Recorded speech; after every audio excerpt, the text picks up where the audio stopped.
चतुरंगला खूप भावुक करणारा हा सोहळा आहे का, तर याचं उत्तर हो आहे.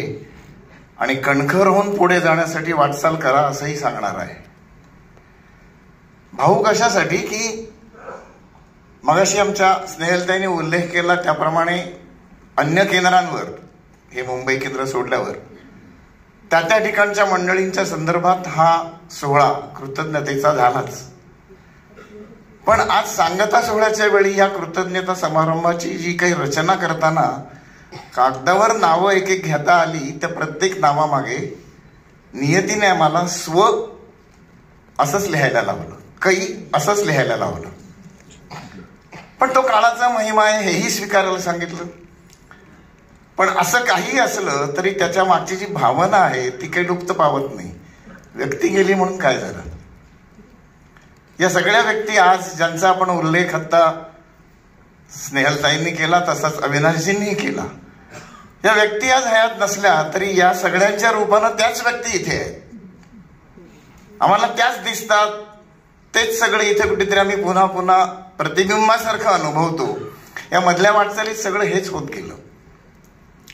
आणि त्यामुळे ज्यांनी ज्यांनी चतुरंग उभी करायला, चतुरंगाला मदत केली, सहाय्य केलं, आधार दिला, शहाणपणा दिलं आणि चुकलं तिथे कानही धरला, हे सगळं करणारी माणसं घरातलीच असतात ना. पण मग आपण घरातल्यांचं कौतुक कधी करतो? घरातली आई नेहमी खूप छान कौतुक करते. आईला आपण रोज धन्यवाद, रोज थँक्यू नाही म्हणत. पण आईच्या 75, आईची 60, आईची 90, आई आणि बाबांच्या लग्नाचा 50वा वाढदिवस, मग तेव्हा आपण काहीतरी करतो ना विशेष.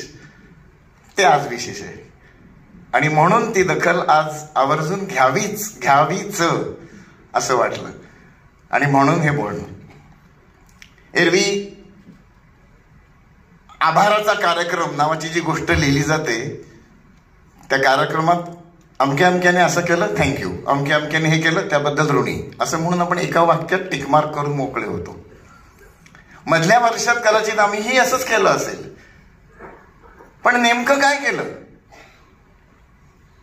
ते सांगण्याची ही वेळ आहे. आणि म्हणून थोडासा वेळ घेत, जे आम्हाला माहिती आहे ते आमच्या पुढच्या पिढीला माहिती हवं, आमच्या पुढच्या पिढीचा आग्रह आहे. आणि ती पिढी ज्यांच्यासाठी हे करते, या सर्वांपर्यंत यांचे तपशील पोचावेत, ही त्याच्या मागची आस आहे. आणि म्हणून त्याबद्दल हा कृतज्ञतेतला थोडा विस्ताराने असलेला भाग. सुरुवात करीन मास्तर गणेश सोळंकी. मास्तरांनी आम्हाला चतुरंगाला मार्ग दाखवला, म्हणजे चतुरंगाचं काम कसं करा याच्याबद्दलची एक दिशा दिली. दिशा देताना अगदी पहिलं त्यांचं वाक्य होतं, जे आयुष्यभर त्यांच्या नंतरही आज आम्ही जोपासतो आहोत, जपतो आहोत. ते वाक्य होतं, जे काही कराल ते नवीन करा, वेगळं करा, स्वतःची पायवाट तयार करा, इतरांना त्याचा हमरस्ता करू दे. त्याचे मूळ छोटी छोटी पायवाट असेल ती तुम्ही निर्माण करा, तयार करा. याचाच अर्थ जी कुठली पहिली ऍक्शन घ्याल, जी कुठली पहिली कृती कराल, जी कुठली रचना योजना कराल, ती तुमच्या डोक्यातली जगावेगळी नवी असली पाहिजे. आज आम्ही जेव्हा अभिमानाने म्हणतो की चतुरंग सुरू करताना कोकणातल्या शाळांसाठी काहीतरी मदत करूया, एवढ्या एका छोट्या उद्देशातून सुरू केलेलं चतुरंगचे आज 61 उपक्रम आहेत वेगवेगळे. त्यातले कालानुसार 30 थांबवले, 30ांचं अव्याहत अवलंबन सुरू आहे. मग हे 61 प्रकार कोणी सुचवले? गणेश सोळंकींच्या एका वाक्याने सुचवले. एकातून दुसरं, दुसऱ्यातून तिसरं, तिसऱ्यातून चौथं, हे असं आम्हाला हळूहळू सापडत गेलं. आणि हे सगळं जेव्हा कराल तेव्हा ते केवळ नवं आहे म्हणून तेच गोंजारत न बसताना त्याला उत्तम आकार कसा द्याल, त्याचं उत्तम नियोजन कसं कराल, प्रत्यक्षात केलेल्या नियोजनाची कार्यवाही कराल ती कशी कराल, याचे बारीक सारीक तपशील आम्हाला मास्तर समजावून सांगत असत. आज आता तुमच्या समोर हा सगळा सोहळा होतोय ना, या सगळ्याचं टिपण आमच्या कार्यालयात तुम्ही जर डोकावलात तर तुम्हाला एक 7-8-10 कागदांवर दिसेल केलं. समारंभ एक आहे पण त्याची छोटी छोटी टिपणं ते विंगेत लावलेली असतात. हे मास्तरांनी त्या काळात आम्हाला शिकवलं. आमच्या नाटकांचे प्रयोग जेव्हा मास्तरांनी बसवले तेव्हा स्टेजवर लागणारी प्रॉपर्टी कुठली आहे, या भागात लागणारी प्रॉपर्टी कुठली आहे त्याचं नोटिंग या विंगेत, आणि पलीकडच्या भागात लागणारी प्रॉपर्टी कुठली आहे त्याचं नियोजन त्या विंगेत लिहिलेलं असायचं. संबंधित कलाकार जो असेल त्याने विंगेत जाऊन बघायचं, माझ्यासाठी फुटपट्टी ठेवली आहे ना, माझ्यासाठी फुगा आणि टाचणी पाहिजे, ती तिकडे आहे, तिथे ठेवलेली आहे ना. त्याला नोटिंगही दिसेल आणि टाचणी तिथे रेडी आहे हेही दिसेल. कलाकार आश्वस्त होतो आणि फ्रेशली जाऊन काम करायला, स्टेजवरचा परफॉर्मन्स करायला मोकळा होतो. पण हे आश्वस्तपणा कोणी द्यायचा? त्यांचं म्हणणं हे जे मागे सगळं आपण सांभाळतो त्या कार्यकर्त्यांनी करायचं. नाटकातले ते कदाचित पेड मंडळी असतील, चतुरंगमध्ये किंवा चतुरंगसारख्या संस्थांमध्ये हे कार्यकर्ते असतात.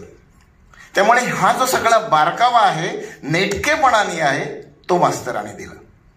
इतर अनेक चांगल्या गोष्टींची दृष्टी मास्तरांनी दिली.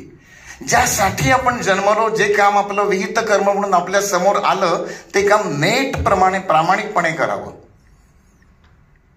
प्रत्येकाबद्दल खूप सांगण्यासारखं आहे. मी अगदी थोडक्यात स्पर्श करत जातो. मास्तर त्यावेळेला शिवसेनेच्या सभांना पूर्व योजनेचं एक भाषण करायला जायचं. पॉपकॉर्न सीन असं त्यांचं एक बोली टर्म आहे. बाळासाहेब ठाकरेंचं भाषण असेल तर बाळासाहेब 6 वाजता येणार असतील तर 5:30 पासून झालेल्या गर्दीला अडवून धरणं हे एक मोठं काम आजही असतं. ते त्यावेळेला जो वक्ता असतो तो वक्ता ती सबंध वेळ छानपैकी लढवत असतो. मास्तर बरेच वेळेला, मास्तर म्हणजे गणेश सोळंकी, आम्ही त्यांना मास्तर त्याही वेळ म्हणत होतो आणि आजही तोच उल्लेख आमच्या तोंडात आहे. मास्तर त्या सोहळ्यासाठी जात असतात. सांगायचा मुद्दा पुढे आहे. तिथे ते काय 20-25 मिनिटं बोलले, छान गर्दी धरून ठेवले. बाळासाहेबांचं आगमन झालं की बाळासाहेब हात करायचे, मी आलोय अशा अर्थाचा. आणि मग बाळासाहेब पायऱ्या चढून येईपर्यंत ते हळूहळू आपलं भाषण वाइंडअप करायचे, पायऱ्या खाली उतरायचे. आम्हाला ते भाषणाच्या जागा आणि वेळा सांगितलेल्या असायच्या. आम्ही कोणीतरी 2-3 कार्यकर्ते त्यांचे शिष्य म्हणून तिथे पोहोचलेले असायचो.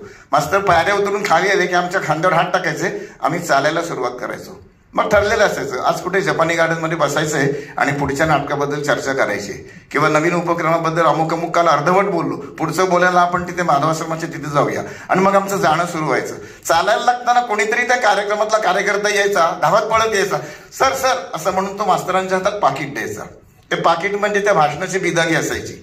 हे आम्हाला नंतर कळलं. मास्तर ते पाकिट घ्यायचे, असं खिशात ठेवायचे. आणि मग आम्ही चालायला लागलो त्यावेळेला की ते टॅक्सीचा प्रकार आणि असं काहीतरी एस्कॉर्टिंग वेगळं वगैरे काही नसायचं भानगडी. ते त्यांचं काम करून निघून चालायला लागायचे. आम्ही पुढे चालायला लागल्यानंतर दोघांच्या खांद्यावर हात टाकून गप्पा मारत मग ते असं करूया तसं करूया. आणि मध्येच एखादी छोटी देवळाची घुमटी दिसली तर थांबायचे, खिशातलं पाकिट काढायचं, ते पेटीत टाकून सांगायचे. आणि ते मिळालेलं मानधनाचं पाकिट ते पेटीत टाकून द्यायचं. आम्हाला पहिल्यांदा 4-5 वेळा यातलं काही कळलं नाही. एकदा आम्ही धीर करून जशी जशी मास्तरांबरोबरची दोस्ती, मैत्री हा शब्द चुकीचा आहे पण ती त्यांच्या बाजूनी खूप वाढवली होती त्यांनी. ती जशी जशी वाढत गेली आम्ही म्हटलं मास्तर का? अरे ते मानधन देतात रे. ते मानधन काय माझ्या पोटाची रोजीरोटी आहे का? मी नाटकाचा रंग भासणारा नट, तिथे गेलो मला पाकिट मिळतं, ती माझी कमाई. हे दिलेलं समाजाचं आहे, समाजाला देऊन टाकू, ते पेटीतनं जाईल समाजात परत.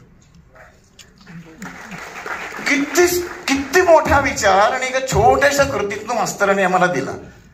हेच सगळं अनुसरण आम्ही टिकेकरांचं बघितलं. अरुण टिकेकर जोपर्यंत लोकसत्ताच्या नोकरीत होते आणि चतुरंगाच्या मिटिंग्सना यायचे, ज्याचा आता उल्लेख अविनाशजींनी केला, जीवन गौरवच्या निवड समितीच्या मिटिंगला किंवा रीतीप्रमाणे चतुरंग त्यांचं येणं जाणं, प्रवास, टॅक्सी भाडं, अमकं तमकं पाकिट द्यायचं.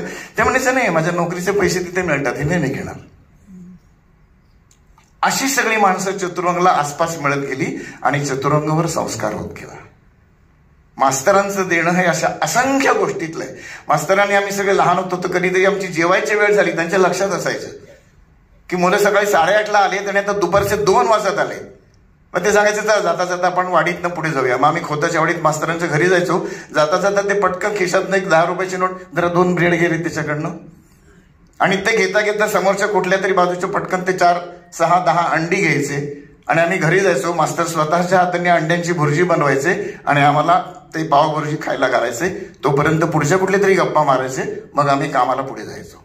त्यांच्या डोक्यात असायचं ही मुलं सकाळपासून आपल्यासाठी उपाशी बसली. मास्तरांना कितीतरी वेळा वेगवेगळ्या नाटकांच्या प्रयोगाचे ठेकेदार यायचे. आमच्या तालमी चालू असताना ते पुढच्या गुरुवारी सोळंकी बेबनशाहीचा प्रयोग, ते खंडोबाचा रोल, काशाबाचा रोल करायला येणार का? काय रे मुलांनो, मामेचं तुम्ही तालमीचं शेड्यूल दिलं नाही, मी मोकळा नाहीये. त्या काळात 100 रुपयाचं पाकिट मिळायचं असतं, आमच्याकडे काही नाही. रादर मास्तर आमच्याकडनं मी कुठल्याही गोष्टीचा ओशाळा असणार नाही म्हणून सिगरेट सुद्धा स्वतःच्या पैशाने आणायला सांगायचे. चहा सुद्धा ते म्हणायचे मी घेणार नाही कारण तो तुमच्या पैशाचा चहा आहे. कारण मी जर चहा घेतला आणि जेव्हा स्टेजवर तुम्ही कालीन करताना चुकलात तर कानफटीत मारायला माझा हात मोकळा असला पाहिजे. मी तुमच्या चहाचा ओशाळा असता का म्हणे. किती सिंपल छोट्या छोट्या गोष्टी होत्या. अशा अगणित गोष्टी या माणसाने आम्हाला दिल्या. खूप सांगण्यासारखे. मी थांबतो. आपण मास्तरांचा हा त्यांच्यापर्यंत पोचणारा आमचा आठवणीचा भाग स्वीकारला. त्यांचे सुपुत्र शैलेश आमच्यामध्ये आहेत.